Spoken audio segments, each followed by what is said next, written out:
¿Por qué será que la gaseosa hace ese sonido al soplarlo? ¡Irina! ¡Irina! Hola Gillian, ¿qué pasa? Dime. Es que no sé por qué la gaseosa es este sonido cuando lo soplo. Mira. Gillian, lo que está sonando no es la gaseosa. Lo que está sonando es el envase cuando hace contacto con el aire que tú estás soplando. ¿Quieres saber por qué? Porque esto es un objeto sonoro. Y no solamente esto, son muchísimos objetos más que hay en el mundo. ¿Tú sabes qué es un objeto sonoro, Gillian?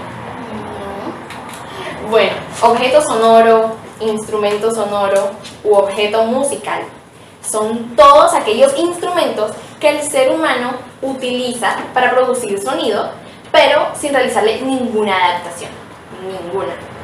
¿Qué es lo que pasa? Nosotros llamamos normalmente instrumentos sonoros, instrumentos musicales, a aquellos que nosotros hemos destinado para así producir música. Por ejemplo, el piano, el órgano, la guitarra, el clarinete, el saxofón, entre muchísimos más. Y no solamente estos, sino que también son los que hemos determinado según nuestra cultura y nuestro entorno. Pero realmente los instrumentos musicales o instrumentos sonoros no son solamente eso, son todo lo que pueden producir sonido, todos, absolutamente todos. Para que un objeto sonoro, un instrumento musical, pueda producir sonido, este se debe poner en vibración, lo que hace que esa vibración llegue a nuestros oídos. Igual que el sonido que se escucha. Sí, es que eso es lo que tú escuchas. El sonido que tú escuchas es producto de una vibración que le haces a un objeto sonoro. ¿Cómo así? Mira, existen innumerables objetos sonoros en el mundo que pueden producir infinitos sonidos, pueden producir infinitas combinaciones. ¿Sí?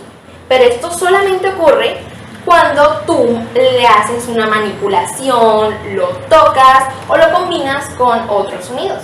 Bueno, Gillian, todo esto viene por parte del músico francés Pierre Schaeffer. A él se le ocurrió la democrática idea, la ingeniosa idea de que todos los instrumentos no son basura, pero al mismo tiempo no todo es ruido, no todo lo que escuchamos es ruido. Él le dio un estatus estético a todo lo que escuchamos. Y aquí te voy a poner una analogía que él hizo.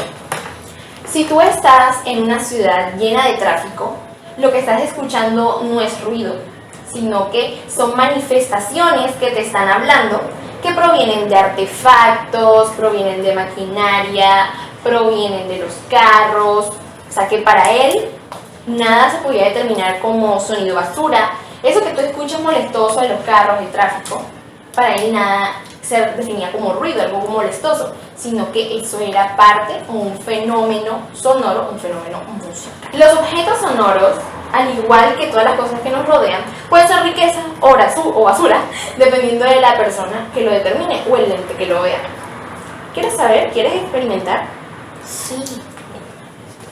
Un objeto sonoro, yo te expliqué que era de la botella, ¿cierto? Que tú estabas haciendo. Pero tú no sabes que también es un objeto sonoro hacer esto. Oh. Ahora, intenta hacer algo. Te voy a pedir que rasques los anillos con el lapicero. Oh, suena como un instrumento musical. Es que el instrumento musical es un objeto sonoro. Todo lo que está a nuestro alrededor son objetos sonoros. ¡Increíble! Así es, Gillian. Si prestas atención, toda tu casa está llenísima de objetos sonoros. Puedes practicar con todo lo que sea para que puedas saber qué son realmente los objetos sonoros si quieres aprender más de ellos. Irina, Dime, Gillian. ¿por qué será que esto hace un sonido extraño como una guitarra? Mira. Es un instrumento sonoro. Bueno, Gillian, sí y no. Te voy a decir exactamente qué es. Porque es un instrumento sonoro porque sí, por medio de esto puedes producir un sonido. Pero en realidad esto se llama un sistema resonante. Ay, ¿qué es un sistema resonante? Eso es fácil. Un sistema resonante es aquel al que se le aplica una pequeña carga o una pequeña fuerza. ¿Y qué es lo que pasa? Que esta pequeña carga o fuerza, que es por ejemplo esta que estoy aplicando con mi dedo, es igual o armónica en fase a la frecuencia propia de oscilación, del elástico de este cuerpo que estamos hablando. De modo que esa fuerza lo mantiene en oscilación y o incrementa su periodo. Te voy a dar un ejemplo más fácil que creo que no me entendiste, ¿cierto? Bueno, mira, es por ejemplo cuando tú tocas la cuerda de una guitarra. Pasa lo mismo que con este elástico, ¿cierto? Cuando tú tocas la cuerda de una guitarra, tú le estás aplicando una fuerza, por lo que su frecuencia de oscilación aumenta o su frecuencia de vibración, hasta que finalmente termina esa oscilación disminuyendo poco a poco. Bueno, Gillian, si me entendiste, ves un momentico a clase mientras yo me quedo explicándole a los chicos. Ok. Chao, Gillian. Chao.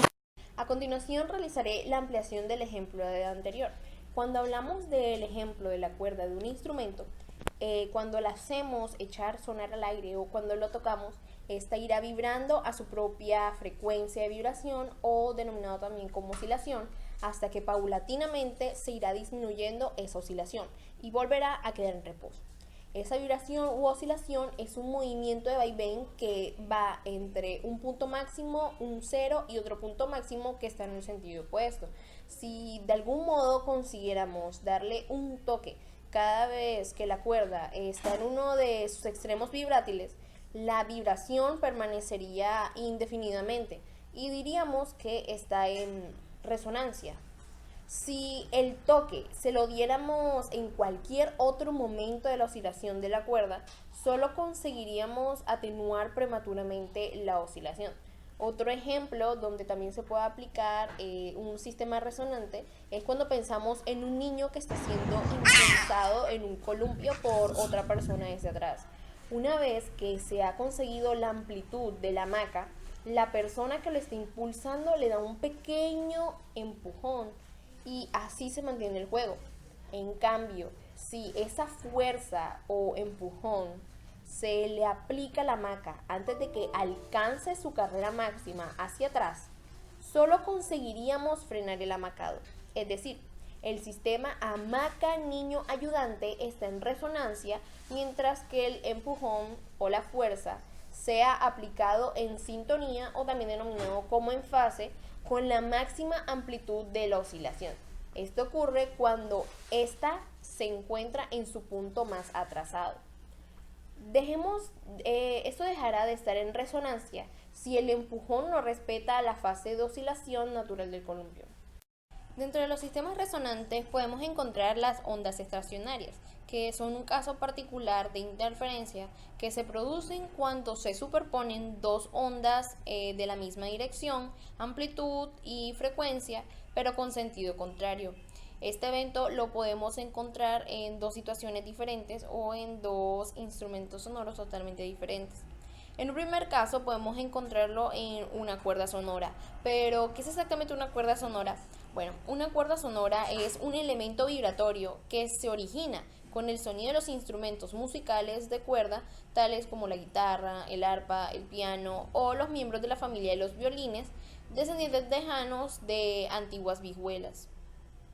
La ecuación general de la frecuencia de la onda en una cuerda sonora la podemos ver en la imagen que está ahora mismo en pantalla, donde Fn corresponde a la frecuencia de n es el número de armónicos y B es la constante del sonido, la cual es igual a 340 metros sobre segundo al cuadrado.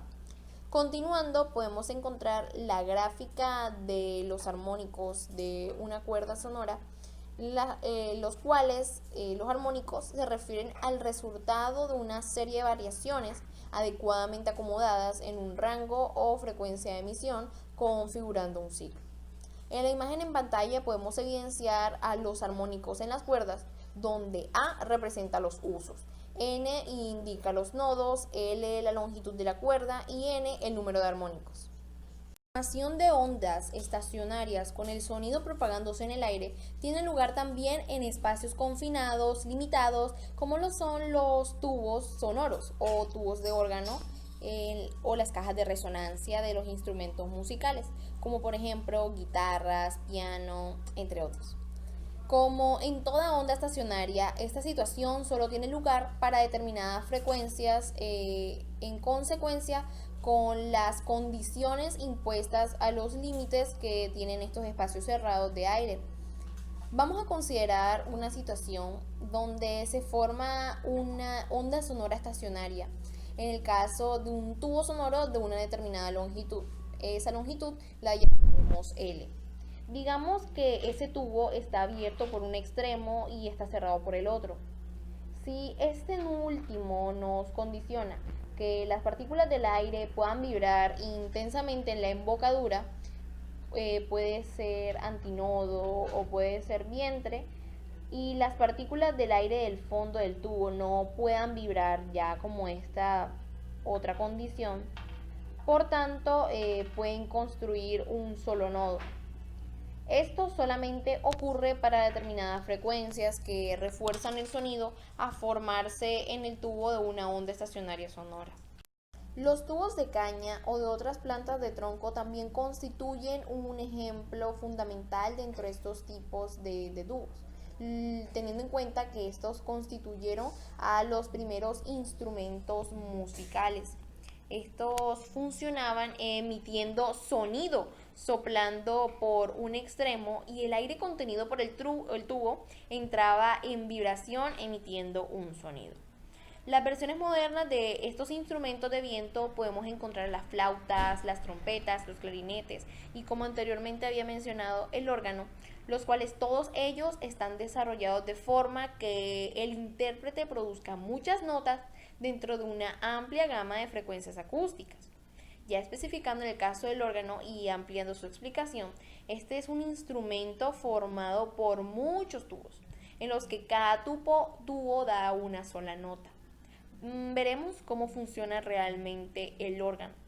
El tubo del órgano es inicialmente excitado por el aire que entra por el extremo inferior, y el aire se transforma en un chorro en la hendidura entre el alma y el labio inferior. El alma, para recalcar, es una placa transversal al tubo. Ya posteriormente el chorro de aire interacciona con la columna de aire contenida por el tubo, y las ondas que se propagan a lo largo de la corriente turbulenta mantienen una oscilación uniforme en la columna de aire, haciendo que el tubo suene finalmente. A continuación veremos los modos de vibración posibles en un tubo, sean abiertos o cerrados por un extremo, como se realizó en la anterior introducción. En el caso de un tubo abierto, el aire vibra con su máxima amplitud en los extremos. En la figura que tengo en pantalla se representan a los tres primeros modos de vibración. Como la distancia entre dos nodos o entre dos vientres es media longitud de onda, si la longitud del tubo se considera L, tenemos la siguiente fórmula.